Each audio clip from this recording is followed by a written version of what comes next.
Machine की health report आपको बाल बार टेस्ट में मिल जाएगी। लेकिन सबसे ज्यादा इंपॉर्टेंट पार्ट ये है कि बाल बार टेस्ट रिपोर्ट आपके सामने आ गई, उसका ग्राफ को कैसे समझोगे? ग्राफ के शेप से पता चलता है कि मशीन में कौन सी एरर है और कितनी है। ये रीड करना उसी को आएगा जिसने कभी ये चीज की होगी। अगर मशीन परफेक्ट है तो ग्राफ एक परफेक्ट स्मूथ सर्कल दिखाएगा, लेकिन अगर ग्राफ सर्कल से डेविएट मतलब कि बाहर की तरफ जा रहा है या अंदर की तरफ आ रहा है तो ये डेविएशन ही मशीन के एरर को रिवील करता है, और इसी को जो है बैकलैश एरर सिग्नेचर के रूप में हम जानते हैं। अब समझ लो कि बैकलैश होने पर क्या फर्क पड़ेगा। बैकलैश होने पर ग्राफ में शार्प स्पाइक दिखाई देता है, और जब एक्सिस डायरेक्शन रिवर्स होती है तो ये स्पाइक उस गैप को शो कर जो बाल स्क्रू और नट में वियर से डेवलप हुआ होता है, उसी स्पाइक से जो है आपको ये पता लगाना हो। जितना बड़ा स्पाइक उतना बड़ा बैक। अगर आप देखोगे एक्स और वाई एक्सिस सर्वो रिस्पॉन्स जो है बराबर नहीं है तो ग्राफ ओवल मिलेगा, यानी कि एग शेप में जो है आपको ये ग्राफ मिलेगा। इसका मतलब एक एक्सिस दूसरे से फास्ट या स्लो मूव हो रही है। सर्वो गेन ट्यूनिंग की जरूरत पड़ेगी, आपको सर्वो गेन ट्यूनिंग जो है आपको करनी पड़ेगी। अब स्क्वायरनेस और ये एरर जब आएगा आपके मशीन में तो आपको क्या करना है? अगर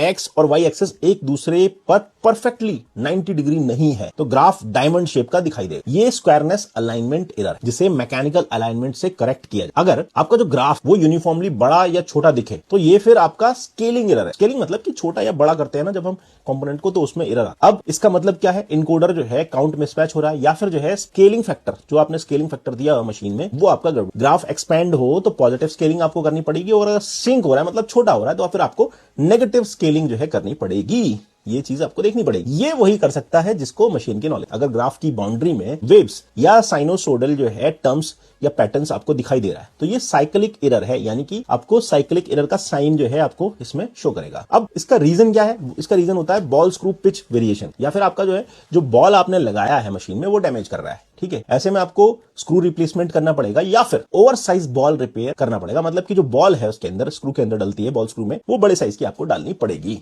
तभी जो है आपकी वो एक्यूरेसी आएगी, वरना नहीं आएगी। ठीक है, अगर जो ग्राफ है अनइवन नॉइजी लाइन जो है आ रही है, इसका मतलब है कि मशीन में वाइब्रेशन है, लूज पार्ट या बेरिंग डैमेज है। तो ये सब आप चेक कर सकते हो तभी जब आपको ये पता हो कि भाई ये मशीन के अंदर जो है वियरिंग पार्ट आ रहे हैं, इनको रिप्लेस करना पड़े। तो ये टेस्ट में आपको ये रिपोर्ट मिल जाती है। ग्राफ जितना स्मूथ मशीन उतनी एक्यूरेट है, ये आप मान के चलो। ग्राफ जितना डिस्टॉर्टेड मिलेगा मशीन उतनी ही इनएक्यूरेट, मतलब कि सही नहीं। बॉल बार रिपोर्ट से पता चलता है कि आपकी जो प्रॉब्लम है सर्कुलर इंटरपोलेशन की वो कहां पर है, मैकेनिकल है या सर्वो कंट्रोल इश्यू है। ये सारी रिपोर्ट जो है बॉल बार टेस्ट में मिल जाती है। चाहे आप मशीन नई खरीदो या पुरानी मशीन खरीदो, बॉल बार टेस्ट रिपोर्ट आपको लेनी ही चाहिए, और हो सके तो अपने सामने भी करवा सको तो बहुत बढ़िया रहेगा। बॉल बार ग्राफ पढ़ना सीख लो तो मशीन कैलिब्रेशन की साइंस भी है आपके सामने आ जाए। और अगर एक अच्छा और एक इंडस्ट्रियल ग्रेड इंजीनियर बनना है तो मशीन की जो है धड़कनों को समझना आना चाहिए कि मशीन कह क्या है। आपने मशीन को समझ लिया तो आपकी जो एक्यूरेसी है वो आपको ऑटोमेटिकली। बाकी देखो, मेरा काम है आपको बताना